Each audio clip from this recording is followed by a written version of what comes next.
Imagine this. You're learning a foreign language, or maybe you're a polyglot yourself, and you see or hear someone speaking multiple languages completely fluently, and you're thinking to yourself, wow, that's really impressive. But what if I told you what you're seeing isn't actually real?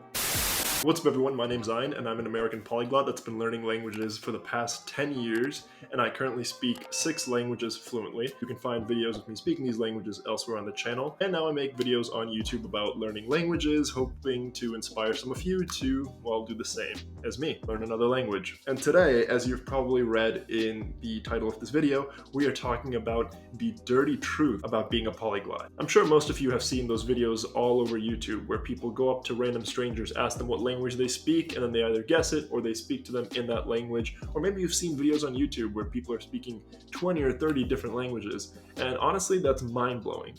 But as a polyglot myself, I've come to learn a few truths that most people might not really think about. But first and foremost, what is a polyglot? Because I know that not everybody really knows what this word means. And if you clicked on this video without knowing what a polyglot is someone who speaks multiple languages. There's no real set number on how many languages you have to speak to be a polyglot, but in general, you can assume anyone who speaks more than 4 languages is a polyglot. And so today, setting aside just how cool being a polyglot really is, we're going to focus on the dark truths of being a polyglot. So, without further ado, let's get into it.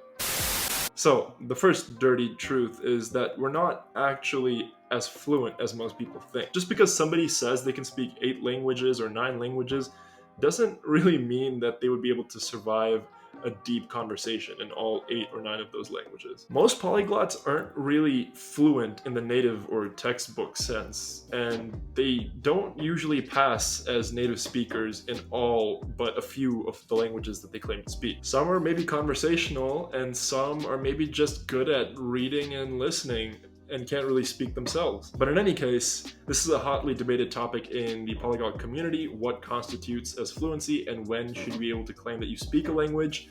But in general, when most polyglots say they speak a language, it's more about the breadth of knowledge and not the depth of knowledge. So most polyglots may have extensive experience with a lot of languages, but that doesn't necessarily mean that they know each language to a high level. Number 2, it's actually really time consuming. You think learning a language is hard? Try not forgetting it. Maintaining multiple languages in your head is a full-time mental workout. The phrase use it or lose it applies quite literally here. You can't just learn and forget a language. You need to keep on practicing it or you're actually going to lose it.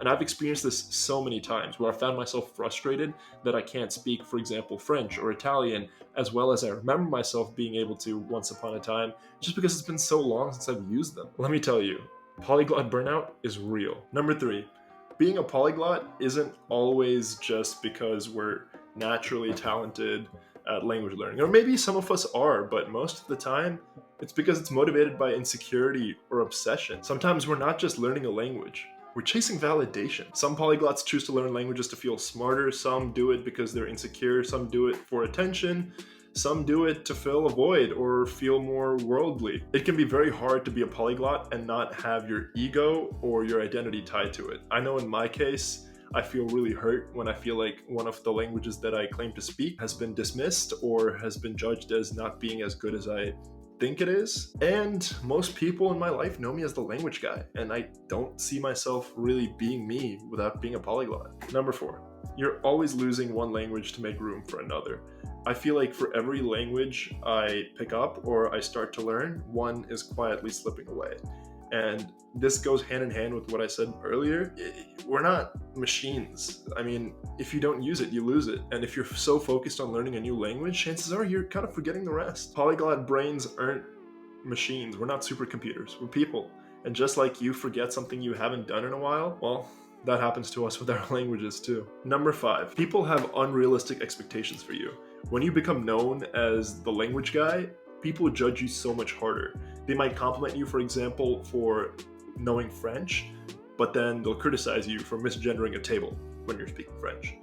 Many people expect perfect accent, perfect intonation, perfect grammar, what have you.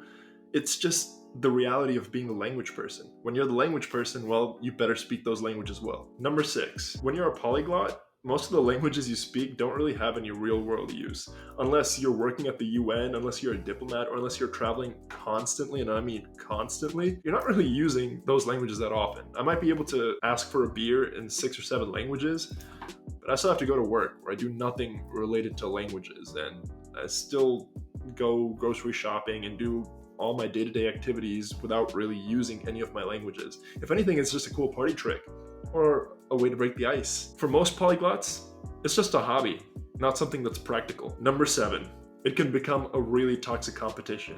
If not with others, then with yourself. Every time I find myself in the company of other polyglots or in the polyglot community in general, it's always about how many languages do you speak. And honestly, not everyone is just a friendly language nerd. A lot of us are just flexing really hard because this is our personality. And this goes back to exactly what I was talking about earlier. It can get really competitive really fast. And number 8, native speakers can and probably will still dismiss you. No matter how much of your heart you pour into learning a language, you'll still never be one of them.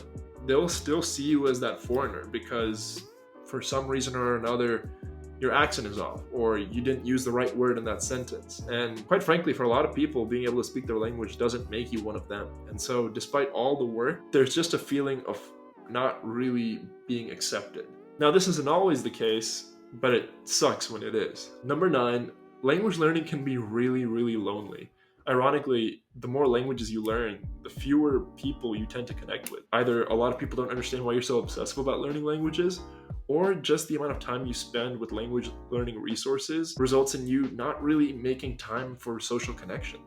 And so, depending on who you are and how many languages you're learning or speaking, it can be really, really lonely. And finally, last but not least, for this video, our last dark or dirty truth about being a polyglot is that romanticizing language learning can lead to cultural blindness. Just because you can say hello in 10 different languages doesn't really mean you understand or respect the culture. I think a lot of polyglots, and sometimes myself included, we speak the language and we think we're either an authority figure on the culture or the country, or we're accepted or we're cultured in general. But it can be very easy to get caught up in your own hubris and inadvertently be disrespectful of the very culture whose language that you've just learned. Well, there you have it. The dark truths of being a polyglot. I think a lot of people will talk about how amazing language learning is because, well, you've got to convince people that learning a language is worth it before, well, they learn the language. Otherwise, no one's going to do it. But not so many people focus on the downsides of language learning. And there's downsides to just about everything. But at the end of the day, you choose to do it because you love it. And I choose to do it because I love it. Because despite all of these dark truths, despite everything that I just mentioned in this video, being a polyglot is freaking awesome. You meet so many cool people. You open up so many doors for yourself, both professionally and socially. It's such a great way to connect with people. You learn so much about the world around you. It's such a good intellectual challenge. And it's just such a satisfying feeling when you set out to do something and you accomplish it. And that's basically language learning 101. What you've got to decide is, why does you want to learn languages? Don't just do it because, well, it seems cool. You gotta do it because you care. Anyways, that was it for this little video. This is something that I've been wanting to make for a while, and if you've made it this far in the video, leave that down in the comments below because I want to know how many people actually make it this far into my videos. And share your thoughts down below about whether or not any of these truths are applicable to you. Whether you're a polyglot or just another language learner. I'm curious. Anyways, if you guys like this video, then don't forget to like, subscribe, and leave a comment below.